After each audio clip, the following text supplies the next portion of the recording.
Welcome to రాజనీతి.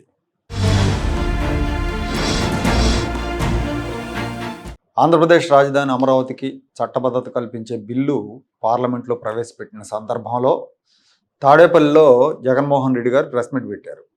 తాడేపల్లిలో Jaganmohan Reddy press meet, అక్కడ అదే సమయంలో వైసీపీ సభ్యుల వాకౌట్, ఈ రెండు కూడా వైసీపీని నవ్వులు పాలు చేశాయి. జగన్మోహన్ రెడ్డి తన ప్రెస్ మీట్లో రాజధాని పనుల్లో జరుగుతున్న అవినీతిని ప్రశ్నించారు. అంతవరకు బాగానే ఉంది, ఒక ప్రతిపక్ష పార్టీగా ప్రశ్నించాలి, అక్కడ తప్పులు జరుగుతున్నప్పుడు ఖండించాలి కూడా. కానీ ఆయన అంతటితో ఆగకుండా ప్లాన్ బి పేరుతో కొత్త ప్రతిపాదన తెచ్చారు. మచిలీపట్నం, విజయవాడ, గుంటూరు మధ్య ఉన్న ఆ హైవేల బారు రాజధానిని డెవలప్ చేస్తే తక్కువ ఖర్చుతో 110 కిలోమీటర్ల కారిడార్ అవుతుంది. దానికి మచిలీపట్నంలో ఎంఏ, విజయవాడలో విఐ, గుంటూరులో జియుఎన్ కలిపి మావిగన్ అనే పేరు కూడా బాగుంటుందని చెప్పారు. అర్థం పర్థం లేని పేరు అది. బహుశా ఆయన గోడ మీద పేర్లన్నీ రాసి ముందు అక్షరాలని తీసి ఇది భలే ఉంది అనుకొని ఉంటాడు. అది భలే ఉంది అనుకోవడానికి కారణం ఏంటంటే ఆ మావిగన్లో జగన్ పేరు సగం ఉంటాం. అది కూడా చెప్పుకున్నాడు ఆయన, అందులో నా పేరు ఉంది, అది ఉందనుకుంటే వేరే పేరు పెట్టుకోండి అని. అంటే అదేదో కామెడీ లాగా ఉంది అతనికి. రాజధాని విషయంలో అనిశ్చితిని కొనసాగించే ఉద్దేశం వైసీపీలో కనిపిస్తూ ఉంది. తొలిసారిగా అసెంబ్లీలో అమరావతి రాజధాని బిల్లు ప్రవేశపెట్టినప్పుడు ఇదే జగన్మోహన్ రెడ్డి సమర్థించాడు. కానీ తన అధికారంలోకి వచ్చిన తర్వాత 3 రాజధానులు అన్నాడు, అమరావతిని చంపేశాడు. మళ్ళీ 2024లో ఓడిపోయిన తర్వాత ఆ పార్టీ నాయకులు సజ్జల రామకృష్ణారెడ్డి, బొత్స సత్యనారాయణ లాంటి వాళ్ళతో అమరావతి రాజధాని అని చెప్పించాడు.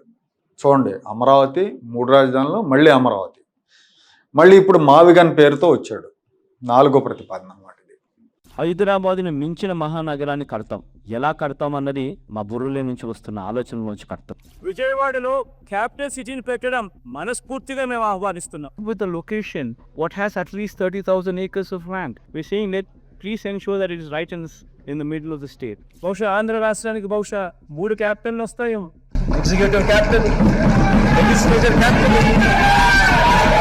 జ్యుడిషియల్ క్యాపిటల్, 3 క్యాపిటల్ కూడా రావాల్సిన పరిస్థితి కనిపిస్తా ఉంది అధ్యక్ష. 3 రాజధానులకు సంబంధించిన ఇంతకు ముందు ప్రవేశపెట్టిన బిల్లును ప్రభుత్వం వెనక్కి తీసుకుని మెరుగైన బిల్లుతో సభ ముందుకు వస్తుంది. To Visakhapatnam, which is going to be our capital. To Visakhapatnam, which is going to be our capital. ప్రతి రాష్ట్రానికి ఒక ఎకనామిక్ పవర్ హౌస్ ఉండాలి. ఒక ఎకనామిక్ పవర్ హౌస్ అనేది రాష్ట్రానికి లేకపోతే, ఒక హైదరాబాదో, ఒక బెంగళూరు, ఒక చెన్నైయో, ఇటువంటి నగరాలు ఏ రాష్ట్రానికైనా లేకపోతే రాష్ట్రానికి సంబంధించిన ఆదాయాలు ఎప్పటికీ కూడా పెరగవు. ఒకటైతే చెప్తున్నా, ఏ క్యాపిటల్ అయినా కూడా రాష్ట్రానికి మధ్యలో ఉండాలి. ఎవరు ప్రయాణం చేయాలన్నా కూడా ఇబ్బంది పడకూడదు. భూమి ఉండాలి, దండిగా చాలా భూమి ఉండాలి, డెవలప్మెంట్ స్కోప్ ఉండాలి, నీళ్లు ఉండాలి. ఈ 3 క్రైటీరియాస్ లోనే ఎక్కడో ఒక చోట వస్తుంది. కావాలంటే విజయవాడ, గుంటూరు మధ్యలో ఎన్ఎస్ ఎకర నాగార్జున యూనివర్సిటీలోనో, లేకపోతే ఒక 500 ఎకరాలకు గుంటూరు, విజయవాడ మధ్యలో ఎక్కడో ఒకసారి తీసుకుని 500 ఎకరాలు నువ్వు కట్టాల్సిన బిల్డింగ్ ఏదో కట్టు, 500 ఎకరాలు నువ్వు కట్టాల్సిన బిల్డింగ్ ఏదో కట్టు, రీజనబుల్ గా ఏదో సైజులో. There is no word as such as capital. One needs to understand the constitution itself. Where the government sits, it is capital. It is the most important thing what one should be understand, what one should be aware of it. Machilipatnam to Vijayawada 70 కిలోమీటర్లు, Vijayawada to Guntur మరో 40 కిలోమీటర్లు.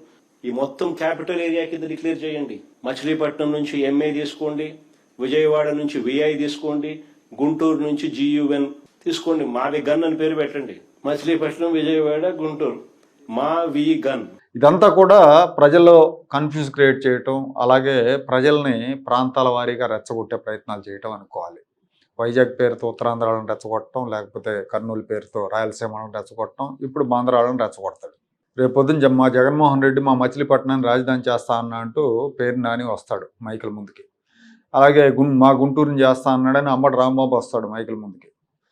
జగన్మోహన్ రెడ్డికి తెలియని విషయం ఏంటంటే, చంద్రబాబు ప్రభుత్వం నిర్ణయించిన CRDA పరిధి మచిలీపట్నం దాకా ఉంది, ఇటు గుంటూరు దాకా ఉంది, తూర్పున తెనాలి దాకా ఉంది, ఈశాన్యంలో దాదాపు మచిలీపట్నం వరకు ఉంది, ఉత్తరాన ఏలూరు వరకు ఉంది, పశ్చిమాన జగ్గేపేట, సత్తెనపల్లి దాకా ఉంది, దక్షిణాన గుంటూరు దాకా ఉంది.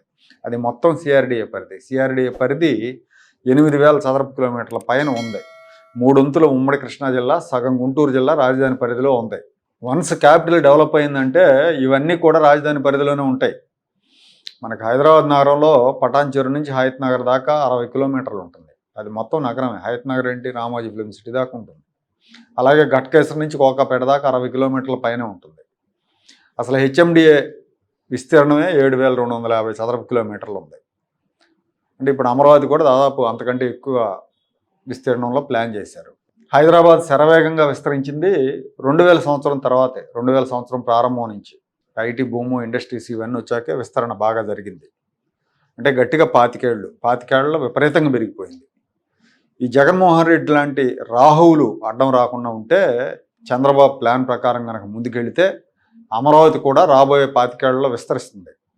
ఇప్పటికే గుంటూరు, విజయవాడ కలిసిపోయినాయి. మీరు రోడ్డు విజయవాడ నుంచి గుంటూరు వెళ్తే రోడ్డు అటు ఇటు అంతా కలిసిపోయి ఉంటుంది. జగన్ కొత్తగా కలపాల్సింది ఏం లేదు. అలాగే మచిలీపట్నంలో పోర్టు ప్రారంభమై పోర్ట్ బేస్డ్ ఇండస్ట్రీస్ మచిలీపట్నం సరౌండింగ్స్లో వస్తే విజయవాడ, మచిలీపట్నం కూడా కలిసిపోతాయి. ఇప్పుడు కొత్తగా జగన్మోహన్ రెడ్డి తనేదో కనిపెట్టినట్టుగా, పైగా తన పేరు వచ్చేట్టుగా మా విగన్ అనే ప్రతిపాదన చేసి ఇటీవల కాలంలో ఏ నాయకుడు ఎదుర్కొన్నంత ట్రోలింగ్ ఎదుర్కొంటున్నాడు గత 2 రోజులుగా జగన్మోహన్ రెడ్డి. జగన్మోహన్ రెడ్డి మానసిక స్థితి మీద కూడా కొంతమంది అనుమానాలు వ్యక్తం చేస్తున్నారు. ఏంటిది, పిచ్చా వెర్రే అని.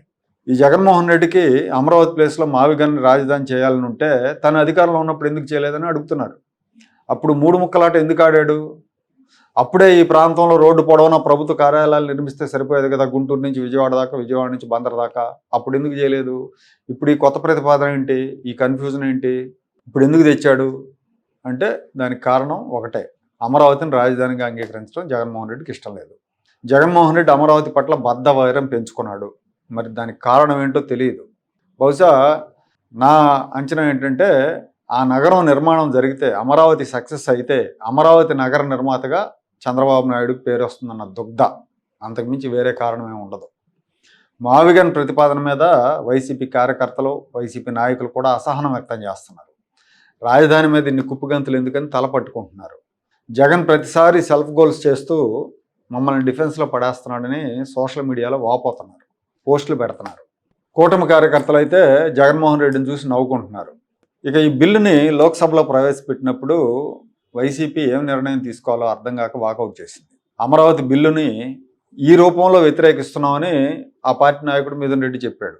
మరి ఆయనకి ఏ రూపంలో కావాలనేది చెప్పలేదు. ఆయన ఇలా ఉండాలని చెప్పలా, ఈ రూపంలో అమరావతిని వ్యతిరేకిస్తున్నాం అన్నాడు. పైగా రైతుల ప్రయోజనాలను ఈ ప్రభుత్వం కాపాడలేదని ఆరోపించాడు. ప్రయోజనాలు కాపాడకపోవడం అంటే క్రమం తప్పకుండా రైతులకు కౌలు చెల్లించడమా, రాజధాని పనులు వేగంగా చేయటమా, ఏమనుకోవాలి? అంటే ఇవన్నీ చేయటం రైతులకు అన్యాయం చేయటం అనుకోవాలా? వీళ్ళు 5 ఏళ్ల పాటు కౌలు సరిగా చెల్లించలేదు రైతులకి, నానా ఇబ్బందులు పెట్టారు. ఆ డిమాండ్ చేసే అర్హత వీళ్ళకి లేదు. వీళ్ళు 3 ఏళ్ల పాటు రైతులను వేధించారు, కేసులు పెట్టారు, దాడులు చేశారు. వీళ్ళు అమరావతి రైతుల ప్రయోజనాల గురించి మాట్లాడుతున్నారు. ఈ బిల్లు మీద మొత్తం 11 పార్టీల తరఫున 18 మంది లోక్సభలో మాట్లాడితే వైసీపీ మినహా మిగతా అందరూ కూడా ఈ బిల్లును సమర్థించారు. అధికార ఎన్డీఏ పక్షాలతో పాటు ప్రతిపక్ష ఇండియా కూటమి పార్టీలు కూడా అమరావతిని సమర్థించినాయి. జగన్ పార్టీ అటు అధికార కూటమికి, ఇటు ప్రతిపక్ష కూటమికి రెంటికి చెడ్డ రేవడిలాగా మారిపోయింది. ఏపీలో ఎన్డీఏ అధికారంలోకి వచ్చిన కొత్తలో మీకు గుర్తుండే ఉంటుంది, ఇక్కడేదో అరాచకాలు జరుగుతున్నాయి, దాడులు జరుగుతున్నాయి, ప్రతిపక్ష కార్యకర్తలను చంపేస్తున్నారని చెప్పి జగన్మోహన్ రెడ్డి ఢిల్లీలో ధర్నా చేశాడు. రాష్ట్రపతి పాలన పెట్టాలి ఏపీలో. ఎన్డీఏ గెలిచిన 15 రోజులకే రాష్ట్రపతి పాలన పెట్టాలని పోయాడు ఉత్సాహంగా ఊపుకుంటూ. అప్పుడు ఇండియా కూటమి ఆ ధర్నాకు మద్దతు ఇచ్చింది. కాంగ్రెస్ పార్టీ జగన్ తరపున ఆంధ్రప్రదేశ్లో దాడులు జరుగుతున్నాయి ప్రతిపక్షాల మీద అని మాట్లాడి సంఘీభావం ప్రకటించింది. అయితే జగన్మోహన్ రెడ్డి ఆ కృతజ్ఞత చూపించాల. ఆయన తెర వెనక బీజేపీకి మద్దతు ఇస్తూనే ఉన్నాడు. పార్లమెంట్లో ఎన్డీఏ ప్రభుత్వం తీసుకొచ్చే బిల్లులకు మద్దతు ఇచ్చాడు. ఇది ఇండియా కూటమి పార్టీలు జగన్ నైజాన్ని గమనించి వైసీపీని దూరం పెట్టినాయి. సొంత రాష్ట్రానికి రాజధాని విషయంలో వైసీపీకి అప్పదాడు వ్యవహారం చూసిన తర్వాత ఢిల్లీలో ఆ పార్టీ గురించి చాలా తేలిగ్గా మాట్లాడుకుంటున్నారు. ఆ పార్టీ పరువు పోయింది.